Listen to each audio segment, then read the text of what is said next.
बदर की जंग भी इसी माह मुक़द्दस में हुई है और फ़तह मक्का भी रमज़ान मुबारक में हुआ है। मैं दोनों पर गौर कर रहा था तो एक नया मज़मून मेरे जहन में आने लगा। बदर की जो जंग है उसमें भी एक अजीब इनकलाब आया है कि 313 ने 1000 से मुकाबला किया, और जिन 1000 से मुकाबला किया वो असलहे से लैस थे, और ये जो 313 हैं इनके पास 6 ज़िरहें, 8 तलवारें, चंद घोड़े। लेकिन अल्लाह ने कामयाबी दी तो खुद रब ने बयान किया किस तरह दी। फरमाया वलक़द नसरकुमुल्लाहु बिबदरिन व अंतुम अज़िल्ला। वो कामयाबी इस तरह मिली है कि रब ने तुम्हारी मदद की थी, तुम तो कमज़ोर थे। अल्लाह ने बदर में तुम्हारी मदद की, तुम जीत गए। वलक़द नसरकुमुल्लाहु बिबदरिन व अंतुम अज़िल्ला। अल्लाह ने बदर में तुम्हारी मदद की, तुम तो कमज़ोर थे। फिर फ़तह मक्का नसीब हुई तो उसमें भी बेहतरीन मनसूबाबंदी नबी पाक अलैहिस्सलाम ने फरमाई, बेहतरीन हिकमत अमली हुजूर ने अपनाई। लेकिन हमें जो अल्लाह रसूल ने बात समझाई वो क्या है? इज़ा जा नस्रुल्लाह वल फतह। फरमाया जब अल्लाह की मदद आई और फतह नसीब हो गई।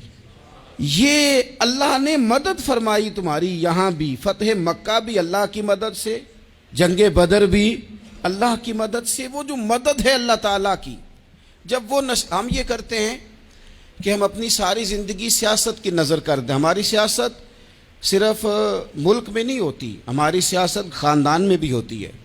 हम घर के अंदर भी सियासत करते हैं। हम किसी ख़ास तरीके से लोगों को अपने पीछे चलाना चाहते हैं। हम एक ख़ास उसलूब इख्तियार करते हैं कि लोग हमारे पीछे चलें।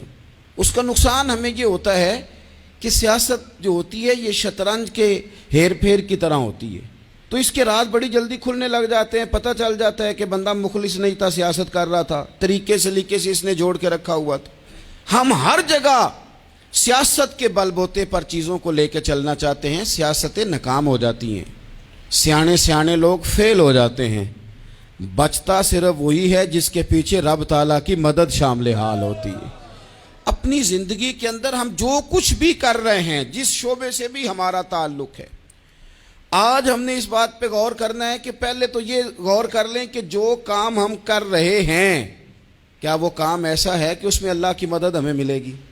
अगर आप कोई माज़अल्लाह नाजायज़ काम कर रहे हैं, फेले हराम का इर्तिकाब कर रहे हैं, तो उसमें तो मदद इलाही आएगी नहीं।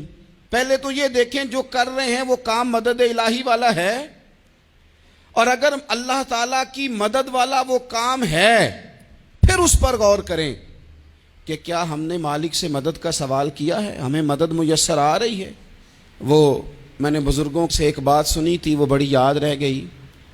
वो फरमाया करते थे काबिलियत भी बड़ी चीज़ है लेकिन कबूलियत सबसे बड़ी चीज़ है। काबिल होना भी बड़ी बात है लेकिन ज़्यादा बड़ी बात यह है कि उसकी बारगाह में कबूल भी है कि नहीं। अपनी ज़िंदगी में अल्लाह की मदद की तरफ बढ़ें, मालिक की मदद का हुसूल इख्तियार करने की कोशिश करें।